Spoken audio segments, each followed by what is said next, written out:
এক মাস আগে ৫ আগস্ট পুরো দেশ জুড়ে ছিল স্বৈরাচার পতনের দৃঢ়তায় টান টান উত্তেজনা। সারা দেশ থেকে রাজধানীর উদ্দেশ্যে মার্চ ফর ঢাকা কর্মসূচি পালনে ছিল স্বতঃস্ফূর্ত অংশগ্রহণ।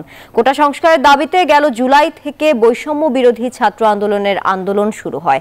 ঢাকা বিশ্ববিদ্যালয়ে ১৫ জুলাই ছাত্রদের অহিংস কর্মসূচিতে হামলা চালায় ছাত্রলীগ। প্রতিবাদে পরদিন ১৬ জুলাই দেশ জুড়ে ছাত্ররা বিক্ষোভ শুরু করলে রংপুরে বেগম রোকেয়া বিশ্ববিদ্যালয়ের ছাত্র আবু সাইদকে গুলি করে হত্যা করে পুলিশ। এরপর থেকে শুরু হয় গণহত্যা, রাতের আধারে আটক, নির্যাতন। এর ধারাবাহিকতায় কোটা সংস্কারের আন্দোলন সরকার পদত্যাগের এক দফা দাবিতে রূপ নেয়, যাতে যোগ দেয় দেশের আপামর জনতা। ৪ আগস্ট ভয়াবহ হত্যাকাণ্ডের পর সরকার পতনের ডাকে ৫ আগস্ট ঘোষিত হয় মার্চ ফর ঢাকা।